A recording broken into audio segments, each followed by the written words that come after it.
السلام عليكم ورحمة الله وبركاته. داوديال كسو دوادا قضبادا warka Sooyaal TV ugu doorka roon qodobada aad ku maqli doontaan waxa kamida madaxweynaha Puntland oo Kismaayo kula kulmay odayaasha dhaqanka ee Jubbaland sargaalka goostay al-shabaab oo lagu toogtay magaalada Kismaayo madaxweynaha Soomaaliya oo sheegay in dawladdiisa ay ku dhisay dagaalka al-shabaab kadib qaraxii 14 Oktoobar gudoomiyihii hore ee gobolka Banaadir oo sheegay in laga gaabiyo ballanqaadidii qaraxii 14 Oktoobar igaad oo dishay Soomaaliya rabitaankii farmaajo oo ku dhintay Addis Ababa xog baan idin ka hayna qodobadaas iyo qodobo kale ayaa daawadayaal ku daawan doontaan warka Sooyaal TV taariikhda daawadayaal waxay ku beegan tahay 14 bisha 10 ee Oktoobar sanadka 2019 u diyaar garooba qodobadaas iyo qodobo kale oo dhameystiran madaxweynaha Puntland Siciid Cabdullaahi Deni oo wali ku sugan magaalada Kismaayo ayaa xalay kulan gaar ah la qaatay odayaasha dhaqanka ee maamulka Jubbaland kulanka oo ahaa isxog wareysi ayaa waxa sidoo kale ka qayb galay senator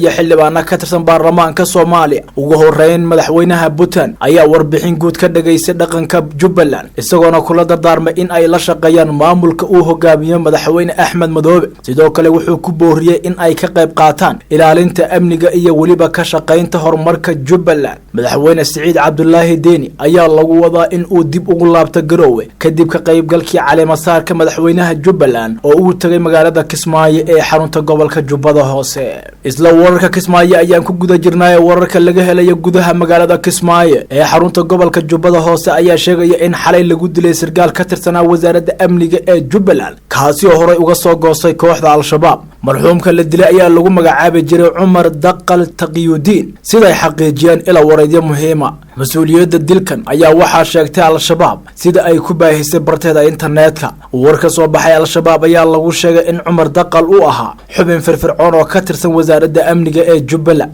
sidoo kale al-shabaab ayaa sheegtay in ninkaasi uu la shaqeynayo sirdoonka Mareykanka iyo Kenya sida ay hadalka u dhigtay Taqiyuddin ayaa sanad ka hor ka soo goostay al-shabaab wuxuuna ka tirsanaa xafiiska dacwadda ee kooxdaasi ilaa hadda ma jiro wax hadal ah oo ka soo baxay dhinaca saraakiisha Jubbaland oo ku aadan dilka sarkaalkaasi xaaladda ayaa saaka degan iyadoona ciidanka amniga ay howlgal ka sameeyeen magaalada Kismaayo ee gobolka Jubbada Hoose madaxweynaha Soomaaliya Maxamed Cabdullaahi Farmaajo ayaa ka hadlay qaraxii maanta oo kale 14 Oktoobar sanadkii 2017 ka dhacay magaalada caasimadda ee Muqdisho ugu horeyn madaxweynaha ayaa dhammaan ummadda Soomaaliyeed u diray fariin ku aadan xuska 2 sano guuradii ka soo wareegtay maalintan oo lagu laayay dad badan oo rayd ahaa qarax ka dhacay isgoyska Soobe sidoo kale madaxweynaha ayaa waxa uu sheegay in tan iyo wixii ka dambeeyay qaraxii 14 Oktoobar dawladda Soomaaliya ay ku dhisay howlgallada ka dhanka kooxda al-shabaab 14 Oktoobar waa maalin xasuus muruga u leh dalkeena Soomaaliya waa maalin aan weyne boqolaan muwaadiniin ah oo u taagnaa dib u dhiska iyo waliba horumarka dalkeena waa maalin ay argagixiso arxan darraha u xasuuqeen boqolaal muwaadiniin ah oo ku hawlanaa nolol maalmeedkooda ayna agoomeeyeen kumanaan carruur ah waxaa sidaasi lagu yiri qoraalka ka soo baxay madaxweynaha Soomaaliya dhinaca kale isla qaraxiisa oo ayaan ku guda jirnaa 14 Oktoobar sanadkii 2017 ka dhacay magaalada Muqdisho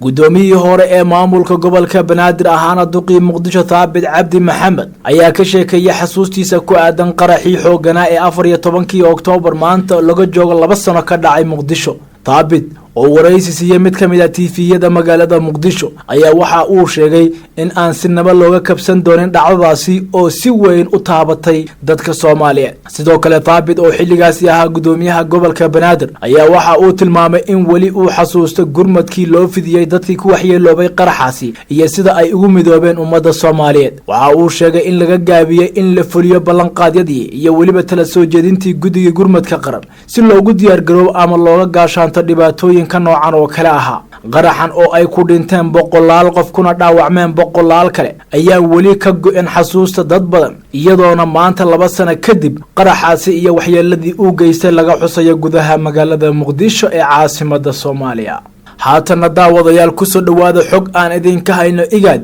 oo bahdishay Soomaaliya iyo rabitaankii madaxweyne Farmaajo oo ku dhintay Addis Ababa Kenya iyo Ethiopia ayaa kala qaybsaday labada xil ee ugu muhiimsan urur goboleedka IGAD xilli dalabkii iyo rabitaankii madaxweynaha Soomaaliya Maxamed Cabdullaahi Farmaajo uu shaqayn waayay. Kenya ayaa toddobaadkan heshay oo rasmi u loo wareegtay gudoonka urur goboleedka IGAD kadib shir ay dhawaan madaxda dalalka xubnaha ka ah ururkan ay ku yeesheen Addis Ababa kaasi oo uu ka qayb galay madaxweyne Maxamed Cabdullaahi Farmaajo. madaxweynaha dalka Kenya Uhuru Kenyatta ayaa gudoonka IGAD kala wareegaya ra'iisul wasaaraha Ethiopia Abiy Ahmed oo xilkan hayay tan iyo bishii Abriil xilligii xafiiska uu la wareegay. jagada gudoonka IGAD ayaa ah mid meerta ah waxaana dalalkii ugu dambeeyay ee maamulayay tan iyo sanadkii 2008 ay ahaayeen wadamada Kenya iyo Ethiopia. hogaamiyaasha IGAD ayaa sidoo kale isku raacay in Ethiopia ay noqoto musharaxa ugu muhiimsan ee xilka xogayaha fulinta oo ah jago kale oo muhiimad gaar ah leh. la wareegitaanka Kenya ayaa soo afmeeraysa dalabkii Soomaaliya ee ahaa inay doonayso xilkaasi. madaxweyne Farmaajo wuxuu sanadkii hore xusay in dalka uu quudareynayo booskaasi. sanadihii u dambeeyay Ethiopia, Uganda iyo Eritrea ayaa xilkan qabtay min 5 jeer, Suudaan oo 8 jeer iyo Kenya oo 11 jeer ah, halka Soomaaliya oo aasaasay ururkan aanay abad gacanta ku dhigin. IGAD ayaa waxaa la aasaasay sanadkii 1986. madaxweynaha Soomaaliya ayaa dhawaanahanba aad ugu dhawaanay isbahaysina la lahaa Ethiopia, hase yeeshee Addis Ababa wax taageeraha kuma siinin rabitaankiisa gudoonka IGAD waxayna la safatay dalka Kenya. waxaa runtii maanta xusid mudan in xaruntan la dhagax dhigo waxay ka dhalatay dhacdo xanuun badan oo ay u gurmadeen dhammaan shacabka Soomaaliyeed, wiilal iyo gabdho Soomaaliyeed oo isxilqaamay oo halkan ku shaqeeyay markii ay nagu dhacday dhacdadii 14 Oktoobar. warbixintii ay la wadaageen xukuumadda ayaa waxay ahayd in la dhiso xarun gurmad qaran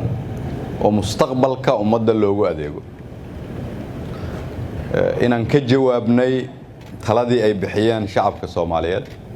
oo aan u dhisayno xaruntii ay dalbadeen waa qayb ka mid ah dawladnimada macnaheedu waxay tahay in loo adeego shacabka, inaan nahay dad u shaqeeya shacabka Soomaaliyeed, inaan qaadano talada ay bixiyeen. waxa kale ka jawaabaysaa inaan noqonayno dawlad soo kabsanaysa oo ka baranaysa wax farxadda iyo xanuunka ay marto, oo taariikhdeeda maanta uga faa'iideysanaysa taariikhdeeda berito. waxaan soo jeedinayaa in shaqada sida ugu dhaqsaha badan loo bilaabo. waxa kale oo soo jeedinayaa xarunta inta aan la howlgelin in loo yeero wiilashii iyo gabdhihii halkan nagala shaqeeyay lana weydiiyo talo sida ay la tahay in looga shaqeeyo ama loogu shaqeeyo. ugu dambeyntii waxaan rabaa cid walba Soomaaliyeed oo arrinkan wax ku darsatay inaan u mahadceliyo. marka ugu dambaysa qof walba naga mida laba shay ayaa lagu la xisaabtami doonaa: waxa aad dhisto iyo waxa aad dumiso. ilaahay ha nagu daro kuwa dalkooda iyo dadkooda u dhisa.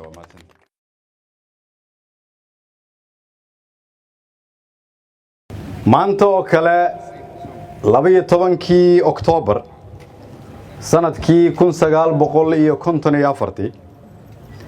waxay ahayd maalintii ugu horeysay ee la gardaadiyay ama la banaan bixiyay sidii caruur la jecel yahay calanka Soomaaliyeed. waxa uu calanku qaangaar noo noqday oo lugihiisa isku taagay markii aan xornimada helnay sanadkii 1960. calanka aan caawa u dabaaldegayno iyo dawladnimadu waa walaalo, waliba waa mataano. calanka aan caawa u dabaaldegayno oo dawladnimada mataanaha la ah waxa hooye u ah xornimada. halgankii dheeraa ee taariikhdeena qoran laga soo bilaabo Axmed Gurey,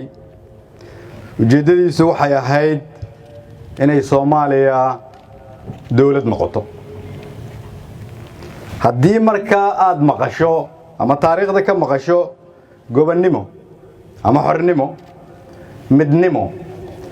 calan iyo hashi maandeeq intaba waxaa loola jeedaa dawladnimada Soomaaliyeed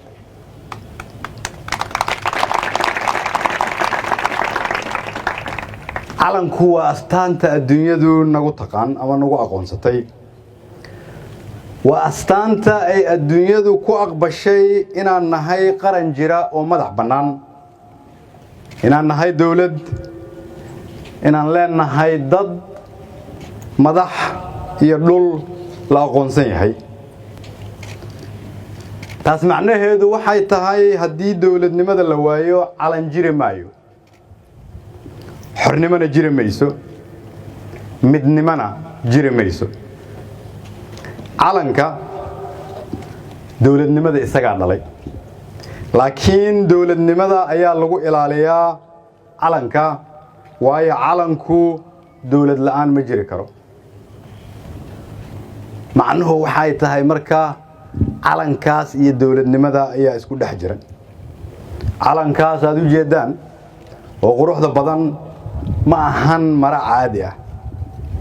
macno weyn ayuu ku fadhiyaa waxa uu taagan yahay xornimadeenna waxa kale uu taagan yahay midnimadeenna Soomaalinimo wax kasta oo aan u baahannahay sida daraadeed waxay ku dhex jiraan oo ay tahay in laga dhex raadiyo dawladnimada sidaas daraadeed ayaa la rabaa inaan dareeno in dhaqaalaha la kobciyo calanka inooga baahan in dalka deynta naga cafiyo oo laga shaqeeyo sidii lagu gaari lahaa calankan ayaa na faray in shacabka loo helo adeeg caafimaad iyo waxbarasho tayo leh calanka ayaa na faray in la dhiso ciidan tayeysan oo lagu ilaaliyo amniga iyo midnimada Soomaaliyeed calanka aan hor taaganahay ayaa iyadana na fartay in danta guud laga wada shaqeeyo oo la iska ilaaliyo in dawladnimada laga dhex raadiyo dan gaar ah iyadana waa wax uu calanku naga rabo sidaas daraadeed ayaan caawa waxaan leeyahay qof walba oo Soomaaliyeed qof walba oo naga mid ah meel walba oo uu dalka ka joogo ama ay ka joogto mucaarad iyo muxaafid oo fursad u hesha inuu qarankiisa matalo ama ay qarankeeda matasho waxaan taariikhda ku gali doonaa sida aan u ilaalino qarannimada madax bannaanida sida aan u ilaalino hantida qaranka ugana fogaano musuqmaasuqa sida aan u ilaalino midnimada sida aan u ilaalino xuduudaha badda hawada iyo dhulka Soomaaliyeed